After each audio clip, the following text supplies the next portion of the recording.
All right. Hey, everybody. Welcome in. Good morning. Good morning. I hope you're doing great. Wow. Today I am doing with Pathfinders and with Heart Healing. This week I am doing the readings about Pluto and Aquarius, Pluto moving into Aquarius, how it's going to impact each set of signs. So if you're a Taurus and a Scorpio, you got something in common, but those readings are about Taurus and Scorpio and how they are impacted by the shift. I just did yesterday Taurus and Scorpio and Aries and Libra. Today you're going to see Gemini and Sag, and also Cancer and Capricorn. So very interesting energy. The readings have been like off the chain, and this is really about understanding what this big transit is going to mean for you. And so as we go deeper into this, I mean, it's a 20-year cycle, so all right. So if you want to jump onto Pathfinders or Heart Healing or the astrology group tomorrow, we're going to continue to talk about what the next 20 years is going to be like. Okay. And based on your sign, these are all, they're all general readings. So you need to look at your own birth chart. But wow, they feel like off the chain. Okay. So Phoenix rises into joyful abundance. What's going on for the collective today? Fulfill your destiny as a cosmic change maker. All right, I love it. Star seed. Wow. Okay, this has been showing up in some of the readings that you guys are opening up to your galactic channels. Some of you have had maybe some brand new people. Okay, some of you have had very traditional lives, and this Pluto moving into Aquarius is really going to open up your connection to spirit more, can open up your intuition more. We're going to be working with that the whole year of 2024, opening up intuition in Pathfinders. And I just feel like some of you have a date with destiny here. Okay, that's, if you're watching this, we'll see what zodiac signs come up. I'll pull cards for each zodiac sign in the extended so we can get deeper guidance for each one of you. Okay. So underneath is the 9 of Wands, the Hermit, the World, the 2 of Swords, 3 of Pentacles, Page of Swords, and the 3 of Swords. Okay. Ooh, 6 of Cups. Some of you have had some really challenging, maybe the past, Pluto and Capricorn, the past 15 years, some really challenging relationship dynamics that you have transmuted into wisdom. Some of you are tired of being alone. This is the end of that cycle. I feel like the 3 of Pentacles and the Page of Swords, you have done a lot of work, maybe around third parties, but also around healing your heart. I feel like there's a new message coming in from a divine partner. I've been seeing that a lot. Like, I'm just done being alone. I have the wisdom. Okay, I want back in where it relates to love. I want to come alive again. Some of you are coming alive again in your financial lives, right? Like they say, 7 years to overcome a bankruptcy or something. Some of you are reclaiming financial abundance, reclaiming your connection to the divine. I feel like a lot of people have been not out of touch, but not at all, but like in some dark corners this last 15 years, really doing the work. Capricorn, okay? Pluto in Capricorn is no joke. It is pushing us to do the work. So January 20th, Pluto moves into Aquarius. It's a new day. It's a big, big transit. First card out is the 4 of Pentacles, 2 of Wands, the Judgment card, Queen of Wands, 6 of Wands, lots of wands here, Queen of Swords, very future focused. These two are both looking to the future. Also got the 2 of Wands looking to the future. All right. I think if you're dealing with a person who's been kind of tied down or hasn't the resources or feels like they can't make a move, I feel like they're getting I feel like their connection to spirit is opening up very loudly. So somebody who could be very traditional. I mean, look at me. I have had a very traditional kind of life.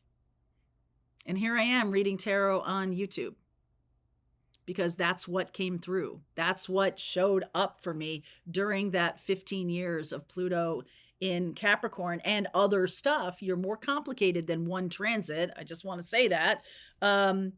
But I feel like there's something here that's opening up a divine partner. I've been seeing a lot of this storyline.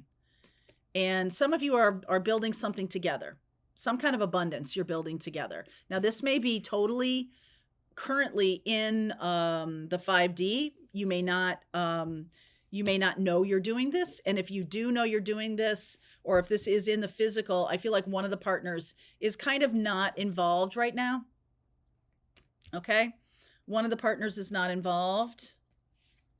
4 of Wands, Ace of Wands, Moon. Good God. This full moon in Leo.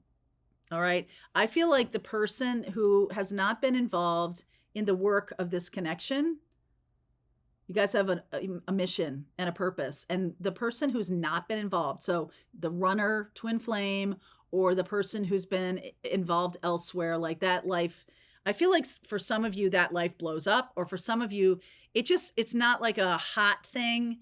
It's not like everything crumbles and, oh my God, and, it's like fire and brimstone. It's just like, because of this card, this is very quiet. It's sort of like you lose your appetite for it.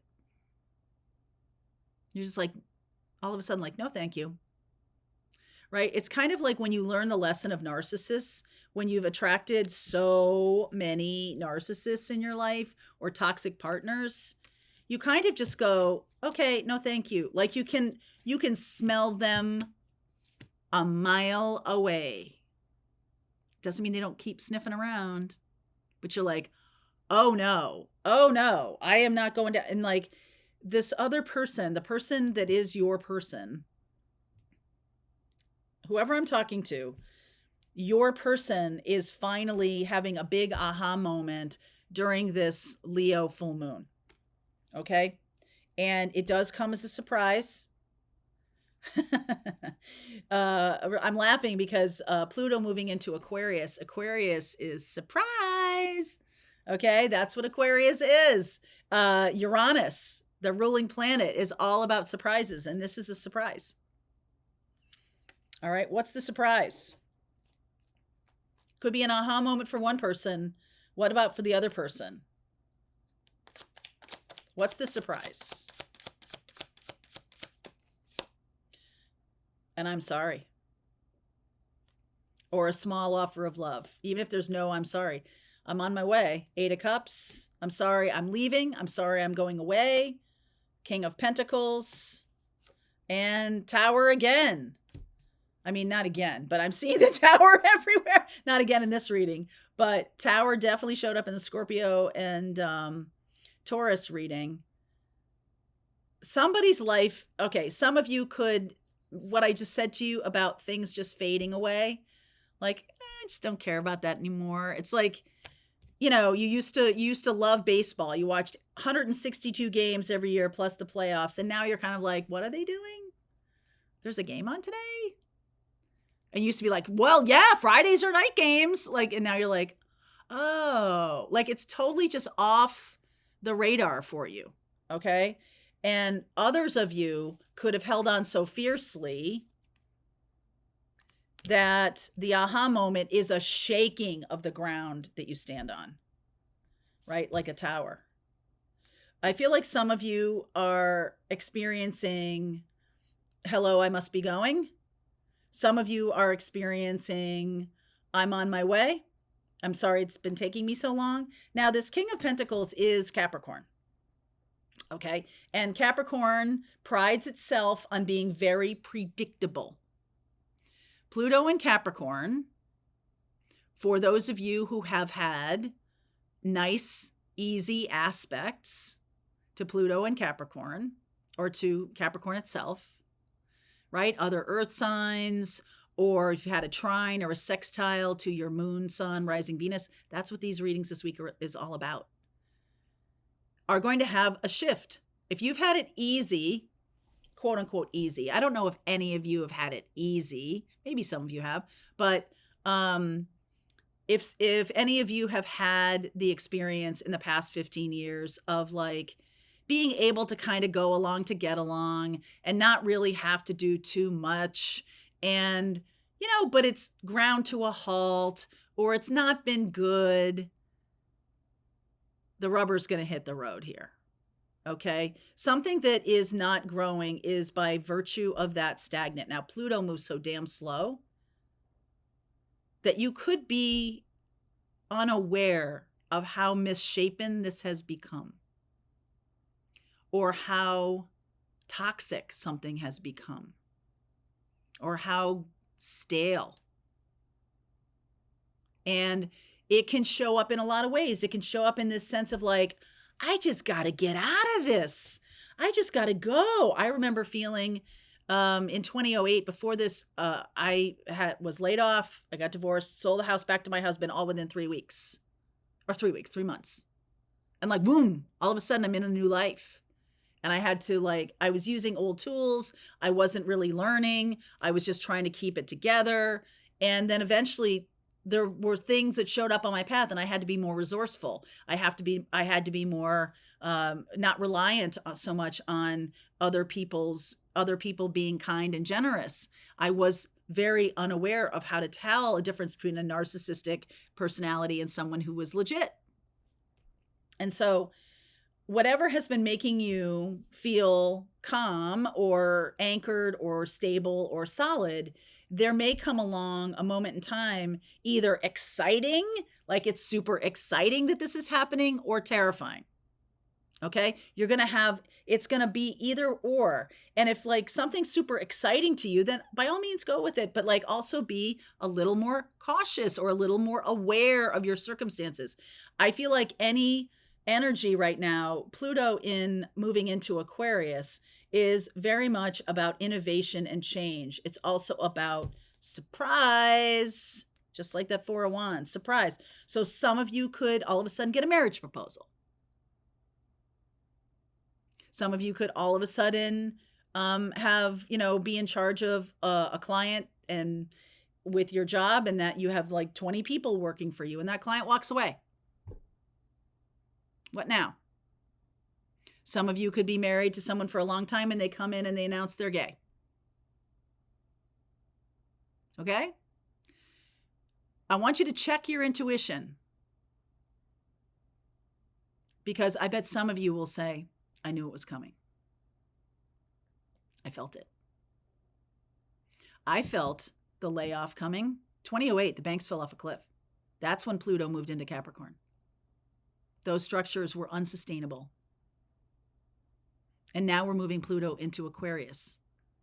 It has to be sustainable for the collective, not just for individuals.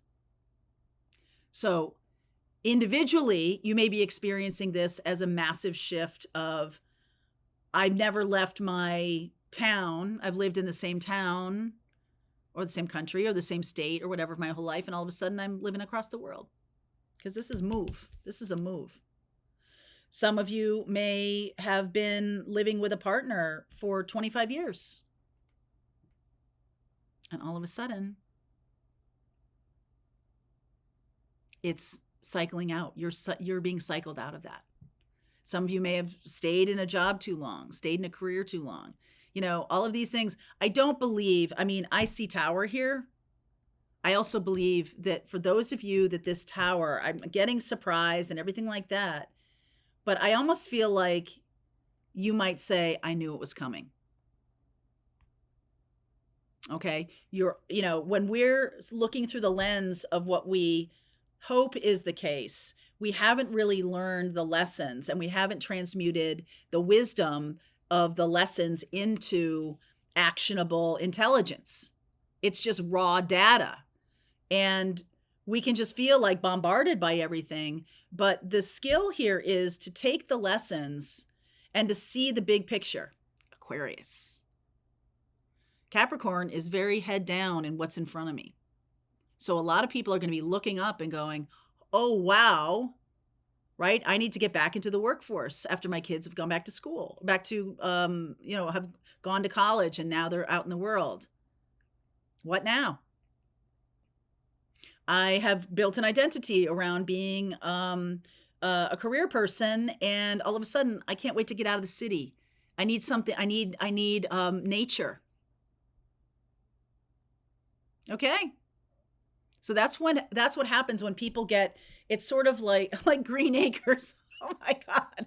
Or it's like people who all of a sudden one day wake up and they go, I'm going to go on a kibbutz, right? I'm going to go and drop myself in the middle of a completely different terrain than I've ever experienced. But I feel it's something about world too. There's definitely something about sustainability and Gaia, and that will become more and more, right? We're witnessing in the 2020s, we're witnessing a lot of the climate change that they've been talking about now for 20, 30 years. We're witnessing that, right? Right in our own backyards. We're seeing it here. Okay. And in other parts of the world, you're seeing different things, right? You're seeing things of Gaia saying, wow, this is it. This is unsustainable. And so Aquarius, Pluto and Aquarius is going to be working on a lot of that. So some of you could be opening up to your past lives. Some of you could be opening up to your psychic senses in a bigger way. Some of you could have a ton of money dropped in your lap. Some of you could have to create a whole company overnight in order to serve a need that you see in front of you that you're feeling passionate about. Okay, so this full moon, right? Because this is ideas. Ace of Wands is ideas, and the full moon in Leo. So give me a little bit more about this. In the extended, I'll pull cards for each of you, each of the zodiac signs, so you can get a sense. So the idea coming through in the full moon, or what is the full moon about this? Four of Cups, yeah. Empress, 10 of Cups, 8 of Swords. Okay, two things here. First of all, these are the two cards of Twin Flame coming up right next to each other. It's almost like the divine masculine, because this is the swords, has been blocking it because of their mindset, but now they're feeling the feelings. Okay, and they may express the feelings suddenly. The divine feminine has been focused on the way they think it should be, not the way it is. And they're actually actively pushing back the new beginning, totally focused on, feeling like things should be different. And that's actually a blocking energy. All right, let's keep going. There's a lot happening here. The Six of Wands is about victory. The Queen of Swords about looking forward to the future. I love this. All right, let's see where we go. Link is below if you want to continue on with me. Like I said, I'll pull cards for each zodiac sign to give you more guidance. See you over there. All right, I hope you enjoyed that video. If it was helpful to you, please consider liking this video and sharing it with anybody who might have a need for similar kind of information. And if you like this video, check out these videos.